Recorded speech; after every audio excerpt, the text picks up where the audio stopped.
What it do? I just ate real good. I still got some damn crumbs on me, but about to get ready to lay it down. Today was a great day. Excuse my blemishes. I literally just got through eating, and then y'all was told I ain't have no eyebrows. Even though I took off my eyebrows, they're growing back. I mean, if you got eyes like I do, I'm clear you see hair. But anyway, y'all, shout out to Norman Freeman. No, am I saying his name right? Norman. I don't know if it's Norman Freeman, but the guy who does all the jokes and shit, he's funny and he's Team Gemini. But excuse my greasy lips and my yellow teeth. I ain't brushed my teeth. I just ate. But I like to put that out there because I talk about myself before people talk about me. I went to like a Oriental store probably like 2, 3 weekends ago. I remember the man made a comment about my hair. Very unprofessional, right? And me being a professional, I've been doing this since before COVID. But in reference to being professional, you know, I treat people how I would want to be treated. So I like to be thorough and straightforward. I have a firm voice. I don't talk to kiss your ass. And at the end of the day, it's about the product itself. Um, in my line of business, when I got licensed, I learned so much fucking information to where now that, I'm in my field, I'm about getting you the product you need and doing it the right way so that you don't cancel in the future. And sometimes you can't control that. But in real life, in real time, people will show you if they want your business or not. In reference to me going to the Oriental market, I just want to tell y'all like a little short story. And I'm going to get back into that real soon with, just uploading the day in the life as the real indigenous, the real indigenous. Um, the man says something like, soon as I opened the door, it's like he knew who I was. This is the Matrix. And when you're the true indigenous and when you are actually God's chosen, they stalk you, watch you, your every move, what you like to eat, what you like to do when you're playing with yourself, right? They like to stalk and watch all of that and think that they're indigenous. If you're indigenous and if you're actually it, you wouldn't have to do all that you're doing. You will live abundantly. So take note. Going back to the Oriental market, soon as I came in, I like to wear my hair out natural. He said, "Oh, I would have hate to come out the house looking like that. With my hair looking like that." And I immediately did like I went in there, got what the fuck I was gonna get. Didn't even spend 10, 15 minutes in there. He made conversation about Korea and all this shit again. What are you trying to sell me? Because you are very disrespectful. But I wanna update y'all on some shit. People that know me know what I do and that I'm a professional. I've been doing this shit. I do my job better than the bitches that's been there.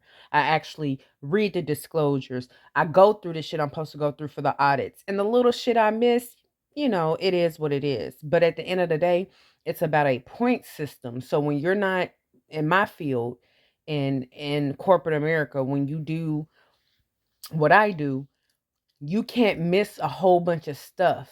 And so, in reference to what I'm talking about, I do my job very well, especially in my last audits. Like I said, yes, some days I slip up, whoop de doo, but I'm talking about repetition, doing this shit every day.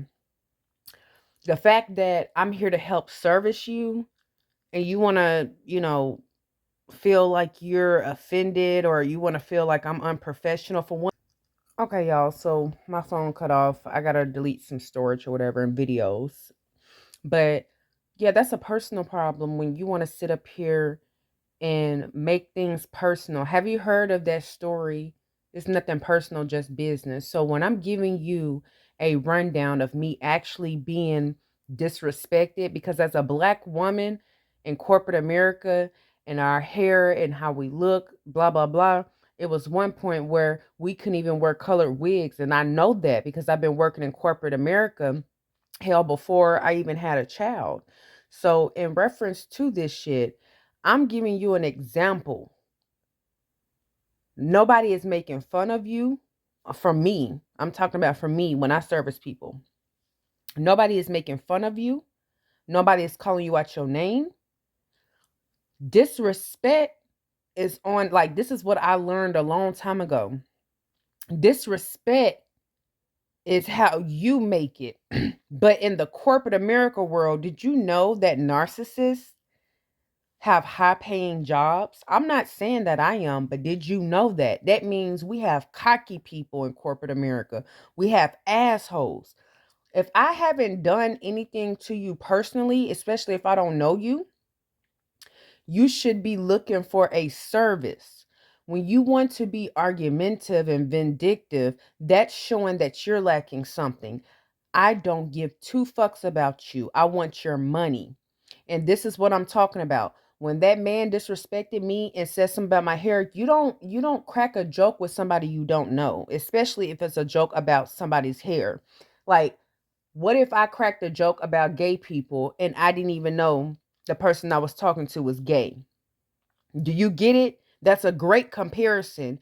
You don't talk about somebody appearance, because that's what was talked about with me. He don't know if I struggle with hair in the way I look in society, but he made that comment. Oh, I would hate to come out the house with my hair looking like that. The nigga is bald. For one, I do not like bald men. That's not my preference. He was a Humpty Dumpty looking ass nigga talking about Korea. You don't look like the motherfuckers from Korea. I could have clapped back at him, but I went in there, got what the fuck I was gonna get, because he's a cashier. That nigga had to serve me regardless of how my hair looked, regardless of how he felt. So again, when you want to put your 2 cents in this world, it's all about money, product, and trade. We don't give a fuck about your feelings. And then on top of that, when the man disrespected me, I didn't tell him I felt disrespected. I'm just never coming back to that store again. That's how a real boss step. That's how a real bitch step. That's how in a professional step. Because I'm not finna sit up here and go back and forth with a fucking adult and they know better. And if you don't know better by now, bitch, that's your fault. That's your mama fault, whoever raised you. But in reference to me, I don't owe you no apology. I don't owe you shit because I didn't do shit intentionally to you. The way you feel about what I said, or what, you're supposed to be competent when you talk to me. And because you don't know about this field, that's nobody job to educate you. You ask me one thing, I'm gonna give you X, Y, and Z. Boom. If you don't like that, then go speak with somebody else that you can maybe relate to. Nobody has to kiss your ass. Because if you actually was in this field, and you don't even have to be in this field, if you're an adult, you know what you need in this world. And if you don't know by now the definitions and what, and you want to make up all these numbers in your head that nobody gave to you, that's a you problem. That's personal. And it's nothing personal. It's just business.